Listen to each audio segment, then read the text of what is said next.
kita berbicara konsepsi humanitas, maka seringkali kemudian teman-teman IMM ini menganggap ketika sudah melakukan bakti sosial itu berarti tanggung jawab humanitasnya selesai gitu Pak Rektor. Ketika IMM ini sudah bisa melaksanakan aktivitas penggalian dana terhadap bencana alam di pinggir-pinggir jalan dan perempatan lampu merah, maka tanggung jawab humanitasnya selesai. Ada kecenderungan penyederhanaan makna humanitas di situ. Padahal kalau kemudian kita berbicara pada konsepsi humanitas ini tidak hanya kemudian bisa diartikan sebagai bentuk kepedulian kita yang hanya diwujudkan dengan bakti sosial, terus kemudian penggalian dana dan demonstrasi saja, seperti yang disebutkan oleh Pak Rektor. Bahkan ada kegagalan dalam konsepsi bersama kita tentang memahami bagaimana manajemen aksi. Kita sangat memandang bahwa satu-satunya aksi yang bisa kita wujudkan hanya demonstrasi. Atau dengan bahasa lain, kita menjadikan aksi ini, demonstrasi ini menjadi satu-satunya variabel dalam bentuk kita untuk melakukan aksi. Kita melupakan bahwa kalau disebut Pak Rektor tadi ada upaya healing, ada upaya untuk ketemu dengan eksekutor pejabat setempat. Ada kemudian propaganda media yang kita lupakan.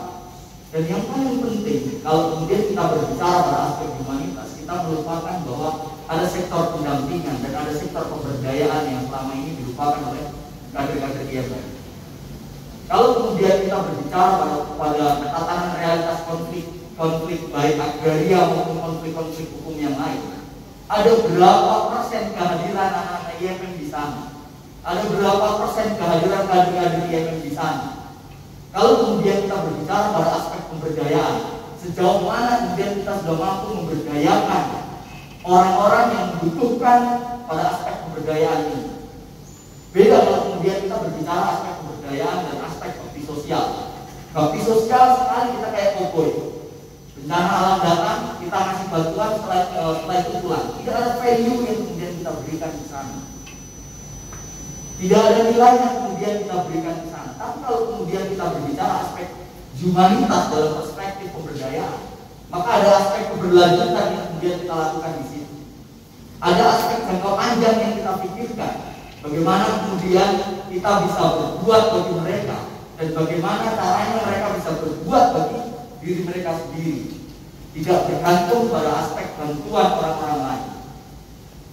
Dari situlah kemudian muncul Mas Jun, ya udah tuh bikin saja. Mas Robi jawab, kita mau bikin pelatihan advokasi, jangan bikin pelatihan advokasi. Dari nama juga nggak menjual.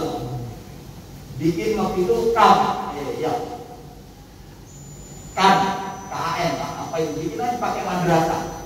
Dibikinlah madrasah advokasi nasional dan silahkan brand ini diteruskan oleh DPD Banten sampai kapanpun bahwa madrasah agraria nasional ini menjadi salah satu ikon perkaderan yang dilakukan oleh teman-teman IMM Banten.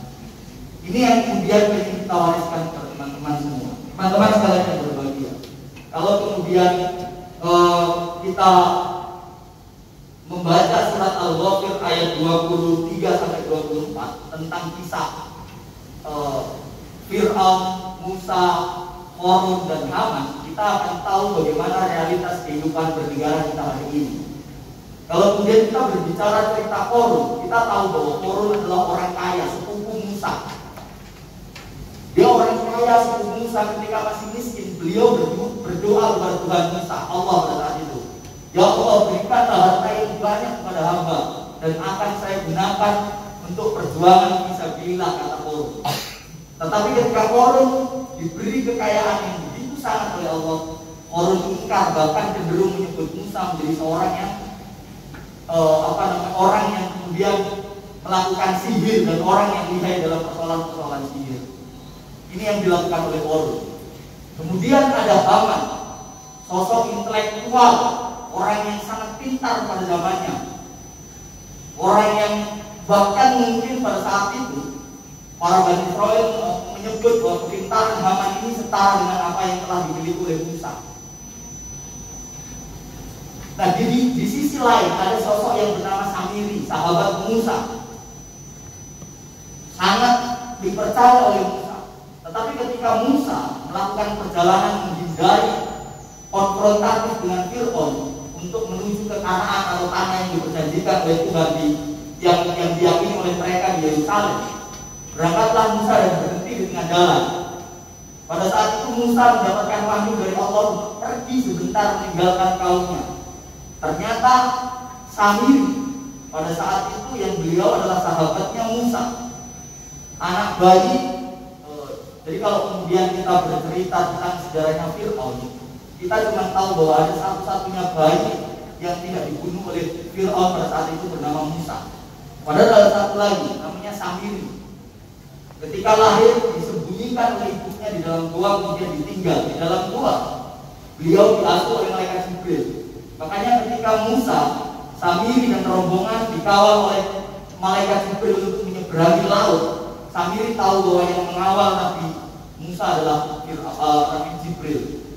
Nah, Samiri ketika dititipi oleh Fir'aun, ketika dititipi oleh Musa untuk menjaga Bani Israel, justru kemudian Samiri menghasut umatnya untuk meninggalkan Musa, untuk meninggalkan kepercayaan Musa dan kembali menyembah sapi pada saat itu. Nah, teman-teman sekalian yang berbahagia, kita hidup pada fase, saya mengatakan bahwa kalau Soekarno pernah berpidato dengan istilah Viveri Colosso, maka saya atau negara yang sedang dalam kondisi tidak baik-baik saja, maka saya menyebut bahwa istilah hari ini, bangsa kita hari ini, kondisi negara kita hari ini sama dengan kondisi ketika pada saat Nabi Musa. Ada Fir'aun, ada Haman, orang yang pintar, sangat pintar, intelektual sejati, tapi dia menjadi penasihatnya Fir'aun. Dia menikmati dan membenarkan apa yang disampaikan oleh Fir'aun meskipun dia tahu bahwa itu salah, karena dia dibayar banyak oleh Fir'aun. Dia disuruh untuk membangun menara yang paling tinggi di Mesir pada saat itu sebagai alat komunikasi atau tempat komunikasinya Fir'aun dengan Tuhannya, atau untuk melihat Tuhan Fir'aun. Kemudian ada Samiri, orang baik, kawan yang dipercaya, teman perjalanan, disuruh untuk memimpin ketika dia pergi, tetapi justru dia memanipulasi kebenaran yang disampaikan oleh Musa kepada umatnya. Kemudian ada Korun, orang yang kaya, yang berawal dari miskin kemudian ingin kaya, diberi kekayaan. Justru pada saat itu Korun berselingkuh dengan Fir'aun, karena pada saat itu Korun tahu betapa enaknya mendekat dengan kekuasaan, mendekat kepada Fir'aun pada saat itu, yang justru semakin bisa menambah pundi-pundi kekayaannya. Kita dihadapkan pada situasi yang seperti itu. Samiri, alim ulama yang kemudian berkhianat. Korun, orang kaya yang kemudian justru berkhianat. Haman, orang intelektual yang kemudian berkhianat. Dan Fir'aun, sosok penguasa yang justru mengkhianati kepercayaan para rakyatnya pada saat itu.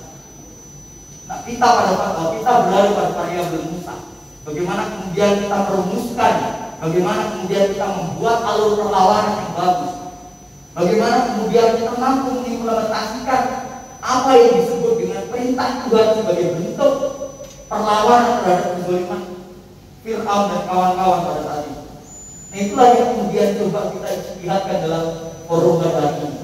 Bagaimana kemudian madrasah agraria nasional atau madrasah alternatif nasional ini mampu merumuskan, mampu menghadirkan apa yang kemudian bisa kita perbuat dan apa yang kemudian akan kita berikan kepada publik di tengah situasi kondisi politik kebangsaan dan negara kita yang seperti ini.